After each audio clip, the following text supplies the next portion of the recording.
Hello class 10th वाले विद्यार्थियों, स्वागत करते हैं एक और नए वीडियो में। तो आज की इस वीडियो में हम करने वाले हैं जो आपके 3 अगस्त को जो मंथली टेस्ट होने वाला है विषय हिंदी का, उसके लिए वेरी वेरी इंपॉर्टेंट क्वेश्चन करने वाले हैं। क्योंकि अब जो क्वेश्चन आता है वो एग्जाम से 5 से 10 मिनट पहले आता है, जिसकी वजह से आपको क्वेश्चन नहीं मिल पाता है। तो आप कहीं भी यूट्यूब पर देख लीजिएगा, कहीं पे नहीं मिलेगा। तो उसको देखते हुए अब जो भी सिलेबस रहता है उसके सिलेबस के हिसाब से जितने भी इम्पोर्टेंट क्वेश्चन हैं उन सारे क्वेश्चन को लेकर आ चुके हैं जो आपके टेस्ट में देखने को मिलेगा। तो बिना देरी के इस वीडियो को शुरू करते हैं। अगर आप चैनल पर नए हैं तो चैनल को सब्सक्राइब करके और वीडियो को लाइक कर दीजिएगा और अपने दोस्तों के पास वीडियो को जरूर शेयर कर दीजिएगा। पहला क्वेश्चन है दोस्तों, नेताजी का चश्मा पाठ के लेखक कौन है?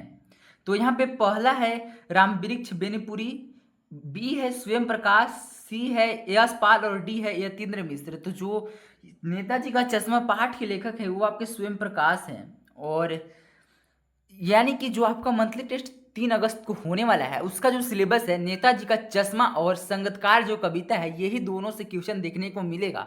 तो उसी से रिलेटेड आज वेरी वेरी इंपॉर्टेंट क्वेश्चन करने वाले हैं। और इसी तरह से यहाँ पे दूसरा क्वेश्चन है, अनभिज्ञ शब्द का विलोम क्या होगा? तो अनभिज्ञ शब्द का विलोम होगा अभिज्ञ। ऑप्शन नंबर जो ए है इसका राइट आंसर हो जाएगा। और इसी तरह से यहाँ पे अगला क्वेश्चन है कि वाच्य के कितने भेद होते हैं? तो वाच्य को भी हम विस्तार से पढ़ने वाले हैं, लेकिन अभी आप समरी में ही जान जाइए कि जो वाच्य है वो आपके 3 प्रकार के होते हैं। ऑप्शन नंबर सी जो है इसका राइट आंसर हो जाएगा। और इसी तरह से यहाँ पे अगला क्वेश्चन है कि राम ने पुस्तक पढ़ी में कौन सा वाच्य है? तो यहाँ पे पूरा प्रभाव किस पे पड़ रहा है? राम पे। पुस्तक किसने पढ़ा? तो राम ने। तो इसलिए यहाँ पे जो करेक्ट आंसर हो जाएगा कर्तृवाच्य हो जाएगा। क्योंकि कर्तृवाच्य का परिभाषा कहता है कि ऐसा वाच्य जिसमें कर्ता पर वाक्य का पूरा प्रभाव कर्ता पे पड़ता है तो उसको हम कर्तृवाच्य कहते हैं। और इसी तरह से यहाँ पे अगला क्वेश्चन है कि कैप्टन चश्मे वाला किसका प्रतीक है? तो कैप्टन जो चश्मे वाला था दोस्तों क्या चीज का प्रतीक था? अच्छाई का, बुराई का, देशभक्ति का या देशद्रोही का? तो उन्होंने देशभक्ति का प्रतीक है, तो इसलिए सी इसका राइट आंसर हो जाएगा। नेक्स्ट क्वेश्चन है दोस्तों, नेताजी का चश्मा कहानी किसके बारे में है? तो यहाँ पे पहला ऑप्शन है सुभाष चंद्र बोस, बी है महात्मा गांधी, सी है जवाहरलाल नेहरू और डी है चंद्रशेखर आजाद।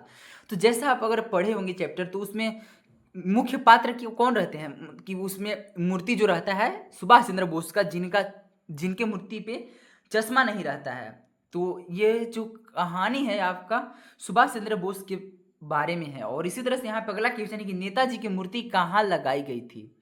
तो नेताजी का मूर्ति कहाँ लगाया गया था? मुख्य बाजार के मुख्य चौराहे के बाएं ओर लगाया गया था। ऑप्शन नंबर जो ए है इसका सही उत्तर हो जाएगा। नेक्स्ट क्वेश्चन है दोस्तों, नेताजी मूर्ति में कैसे लग रहे थे? यानी कि जो नेताजी सुभाष चंद्र बोस थे वो मूर्ति में कैसे दिख रहे थे, कैसे लग रहे थे, उनका किस तरीका का भाव था? तो यहाँ पे पहला ऑप्शन है क्रोधी और उग्र लग रहे थे, बी है शांत एवं क्रोधी लग रहे थे, सी है संघर्षशील और क्रांतिकारी लग रहे थे और डी है मासूम और कमसीन लग रहे थे। तो वे संघर्षशील और क्रांतिकारी लग रहे थे। ऑप्शन नंबर सी जो है राइट आंसर हो जाएगा। इसी तरह से यहाँ पे अगला क्वेश्चन है, संगतकार कविता के कवि कौन है? तो आपके जो मैं जैसा कि मैंने बताया आपका सिलेबस में 2 ही चैप्टर है इस बार पूछने वाले हैं। पहला है संगतकार और दूसरा है नेताजी का चश्मा। तो यहाँ पे जो संगतकार कविता के कवि हैं, जो लेखक है वो है मंगलेश डबराल और यही जो है इसका राइट आंसर हो जाएगा। और इसी तरह से यहाँ पे अगला क्वेश्चन है कि नेताजी का चश्मा पाठ के लेखक का नाम कौन सा है? तो ये क्वेश्चन फिर से रिपीट हो चुका है दोस्तों। तो आपने जान चुका है दोस्तों कि स्वयं प्रकाश जो है नेताजी का चश्मा पाठ के लेखक हैं। और इसी तरह से यहाँ पे अगला क्वेश्चन है, नेताजी की मूर्ति कहाँ लगाया गया था? तो यहाँ पे फिर से क्वेश्चन रिपीटेड है दोस्तों। तो आप जान गए होंगे दोस्तों कि यहाँ पे जो क्वेश्चन रिपीटेड है वो बहुत ज़्यादा इंपॉर्टेंट है, यानी कि उस क्वेश्चन को आने की पॉसिबिलिटी बहुत ज़्यादा है। ये चीज़ आप नोटिस कीजिएगा एग्जाम में जाने के बाद। और इसी तरह से यहाँ पे जो नेताजी की मूर्ति लगाया गया था वो आपके मुख्य बाजार के मुख्य चौराहे के बाएं ओर लगाया गया था। ऑप्शन नंबर ये जो है इसका राइट आंसर हो जाएगा। इसी तरह से यहाँ पे अगला क्वेश्चन है कि नेताजी की मूर्ति, फिर वही है, नेताजी मूर्ति में संघर्षशील और क्रांतिकारी लग रहे थे। अब यहाँ पे अगला क्वेश्चन है कि हालदार साहब को कौन सी बात बुरी लगी? तो यहाँ पे पहला ऑप्शन है मरियल साहब बूढ़ा आदमी को सिर पर गांधी टोपी पहनाना, बी है पान वाले द्वारा देशभक्त का मजाक उड़ाया जाना, सी है कैप्टन का गली गली में घूम के चश्मा बेचना, और डी है यहाँ पे पान वाले द्वारा साफ इनकार करना। तो इसका करेक्ट आंसर हो जाएगा पान वाले द्वारा देशभक्त का मजाक उड़ाना। ये बात हलदार साहब को बिल्कुल बुरा लगा था। नेक्स्ट क्वेश्चन है दोस्तों, चश्मे वाले को देखकर हलदार साहब चक्कर में क्यों पड़ गए? पहला ऑप्शन है पान वाले के द्वारा मजाक करने पर, दूसरा है पान वाले द्वारा चश्मे वाले को कैप्टन कहने पर, तीसरा है एक बूढ़ा मरियल लंगड़ा आदमी की देशभक्ति को देखकर। तो वे चक्कर में इसलिए पड़ गए दोस्तों क्योंकि एक बूढ़ा आदमी था जो देशभक्त था, इसकी जो भावना है वो उनको चक्कर में पड़ा देता है। तो इसका राइट आंसर हो जाएगा ऑप्शन नंबर सी। और इसी तरह से यहाँ पे अगला क्वेश्चन है कि हलदार साहब और चश्मे वाले में क्या समानता है, यानी कि दोनों में सिमिलैरिटी क्या है, दोनों में समान चीज क्या है, दोनों ऐसा क्या, दोनों में जो चरित्र दोनों सेम कैसे हैं? तो यहाँ पे पहला ऑप्शन है दोनों चश्मा बेचते थे, ऐसा तो नहीं है, चश्मा दो नहीं बेचते थे, सिर्फ चश्मे वाला ही चश्मा बेचता था। दूसरा है दोनों देशभक्त थे, सी है पान वाला दोनों का मजाक बनाता था, डी है इनमें से कोई नहीं। तो दोनों जो थे दोस्तों देशभक्त थे, हलदार साहब भी और चश्मे वाले भी, यही उन दोनों के बीच में सिमिलैरिटी था, यानी कि समानता था। और इसी तरह से यहाँ पे अगला क्वेश्चन है, हलदार साहब नेताजी की मूर्ति पर रियल चश्मा देखकर सर्वप्रथम क्या सोचते हैं? यानी कि हलदार साहब जब सुभाष चंद्र बोस की मूर्ति पर रियल चश्मा यानी कि ऊपर से चश्मा लगाया हुआ देखते हैं तो सबसे पहले क्या सोचते हैं? पहला ऑप्शन है सोचते हैं कि प्रशासनिक अधिकारियों का कार्य सराहनीय है, सोचते हैं कि नागरिकों का यह प्रयास सराहनीय है, सी है सोचते हैं कि कैप्टन का कार्य सराहनीय है, और डी है सोचते हैं कि पान वाले का कार्य सराहनीय है। तो ये सोचते हैं कि नागरिकों का यह प्रयास सराहनीय है, यानी कि नागरिक लोग ही चश्मा लगाया है। फिर यहाँ पे अगला क्वेश्चन है कि नेताजी की मूर्ति पर सरकंडे के चश्मे को देखकर क्या उम्मीद जागती है?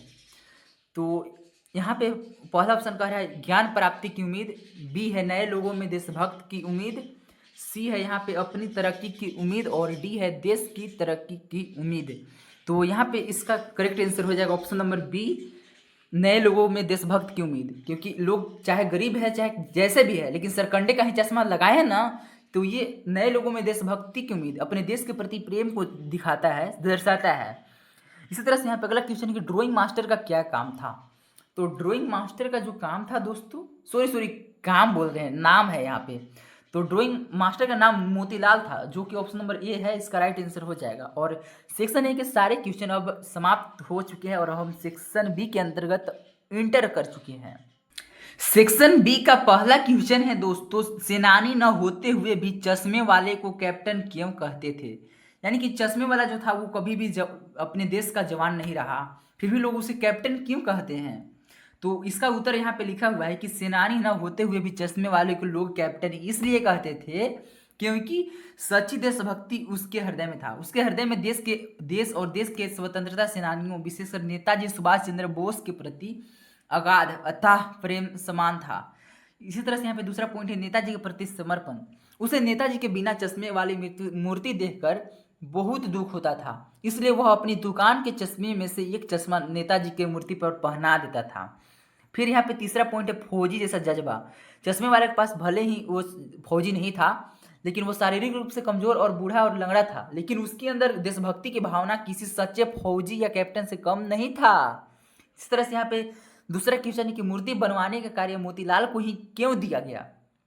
तो यहाँ इसका उत्तर दिया हुआ है कि नगरपालिका द्वारा नेताजी सुभाष चंद्र बोस की मूर्ति बनवाने का कार्य कस्बे के हाई स्कूल के इकलौते ड्राइंग मास्टर मोतीलाल जी को इसलिए दिया गया था क्योंकि उसका कारण निम्नलिखित है। तो यहाँ पे पहला है धन और समय की कमी। नगरपालिका के पास मूर्ति बनवाने के लिए बजट कम था, पैसा कम था, उसके बोर्ड का कार्यकाल समय भी जल्दी समाप्त होने वाला था। और इसी तरह से यहाँ पे दूसरा पॉइंट है मूर्तिकारों की जानकारी का अभाव।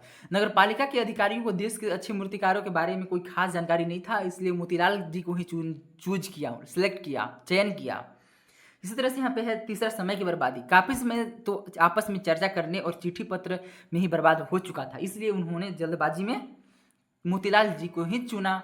इसीलिए अंत में जल्दबाजी में यह तय किया गया कि यह कार्य स्थानीय स्कूल के ड्राइंग मास्टर मोतीलाल जी को ही सौंप दिया जाए, जिन्होंने 1 महीने में मूर्ति बनाकर तैयार करने का विश्वास दिलाया था, और वो ऐसा मूर्ति बनाया कि चश्मा लगाना ही भूल गया। और इसी तरह से यहाँ पे अगला क्वेश्चन है वाच्य किसे कहते हैं। तो अब हम विस्तार से जानते हैं वाच्य दोस्तों। ये आपके फाइनल एग्जाम साथ ही साथ मंथली टेस्ट में भी पूछा जा सकता है, अगर व्याकरण सेक्शन से अगर आपके एग्जाम में क्वेश्चन पूछा जाएगा तब।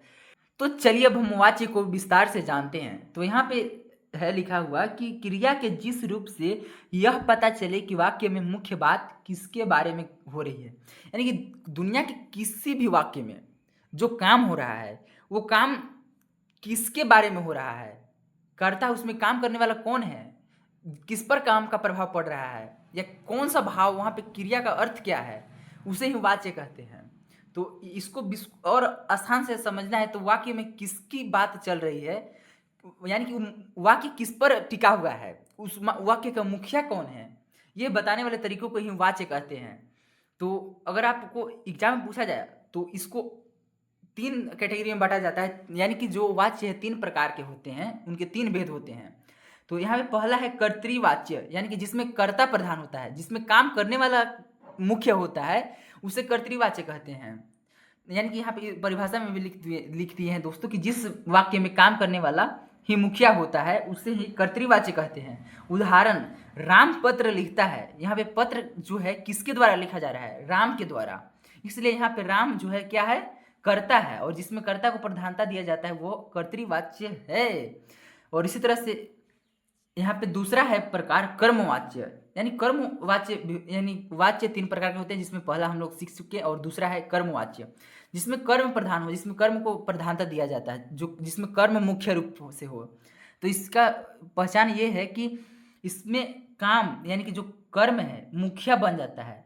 इन वाक्यों में ज़्यादातर के द्वारा, यानी कि ऐसे वाक्य में आपको ये चीज़ ज़्यादा दिखने को मिलेगा, के द्वारा या द्वारा शब्दों का प्रयोग होता है। जैसे राम के द्वारा पत्र लिखा जाता है, तो यहाँ पे राम के द्वारा क्या लिखा जाता है, तो पत्र लिखा जाता है, इसलिए यहाँ पे जोर राम पर नहीं बल्कि पत्र पर दिया जा रहा है, इसलिए यहाँ पे क्या लिखा जा रहा है, पत्र लिखा जा रहा है। यहाँ पे कर्म यानी कि काम क्या है उसको प्रधानता दिया गया है, इसलिए यहाँ पे कर्मवाच्य इसको कहेंगे। और इसी तरह से यहाँ पे लास्ट है भाववाच्य, जिसमें भाव की प्रधानता दिया गया है।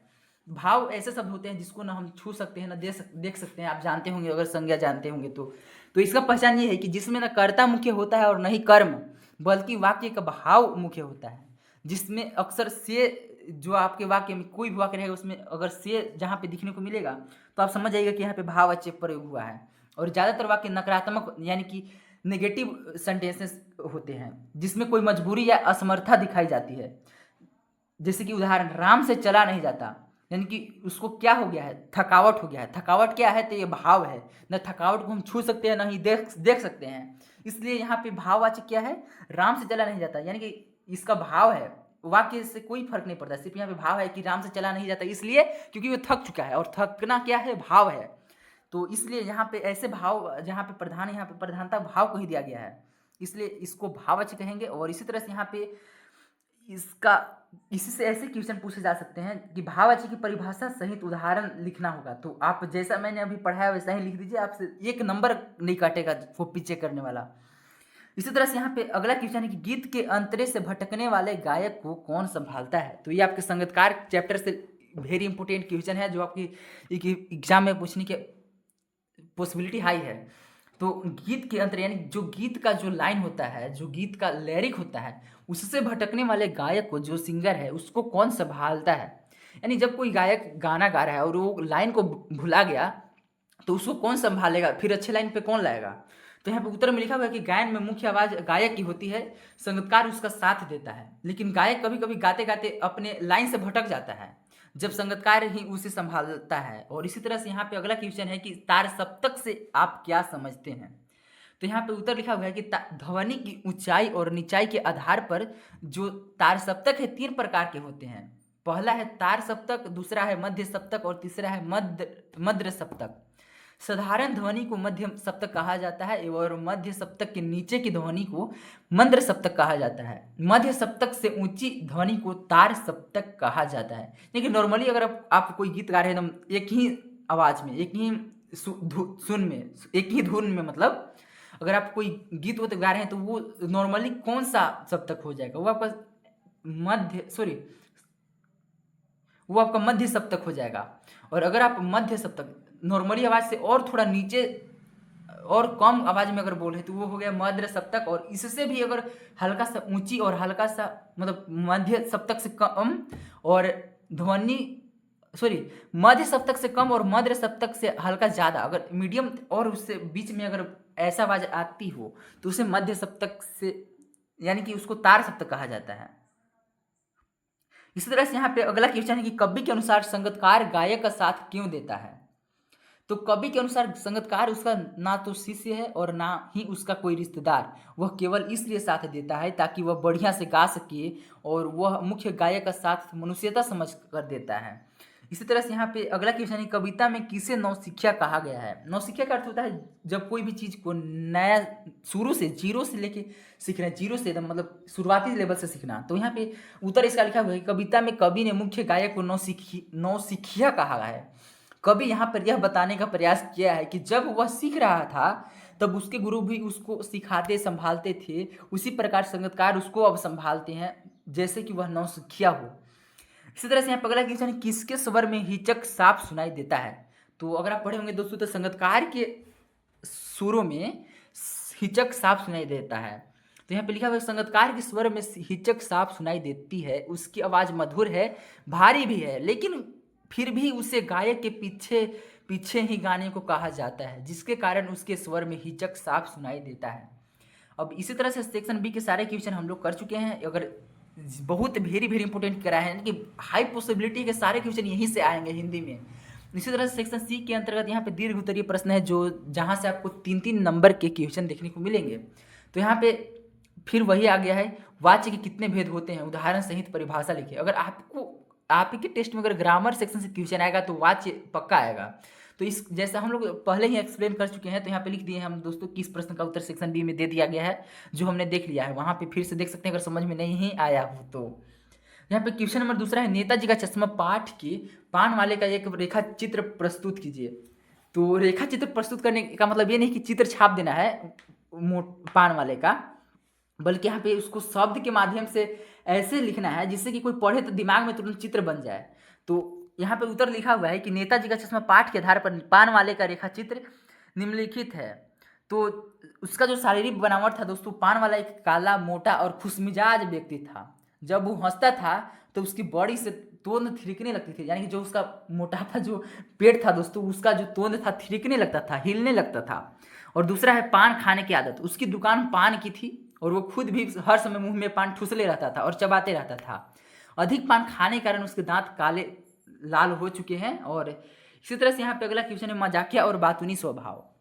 पान वाले स्वभाव से बहुत बातूनी था, यानी बातूनी का मतलब कि बात करने में एकदम चालाक था, एकदम मतलब खूब एकदम बतियाता था किसी से। वह देशभक्त कैप्टन चश्मे वाले का सम्मान करने के बजाय उसे उसका पागल कहते थे और लांगड़ा कह के उसकी मजाक उड़ाता था। और चौथा है भावुक हृदय। उसके मतलब हृदय जो था भावुक था, ऐसा इसलिए था क्योंकि ऊपर से जितना मजाकिया दिखने के बावजूद वह अंदर से भावुक संवेदनशील इंसान था।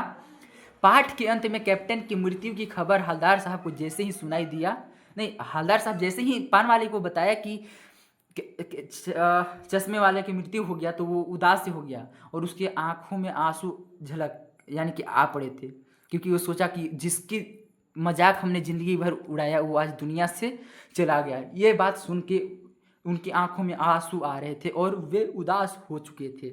इसी तरह से यहाँ पे अगला क्वेश्चन है कि संगीतकार के माध्यम से कवि किस प्रकार के व्यक्तियों की ओर संकेत करना चाह रहा है।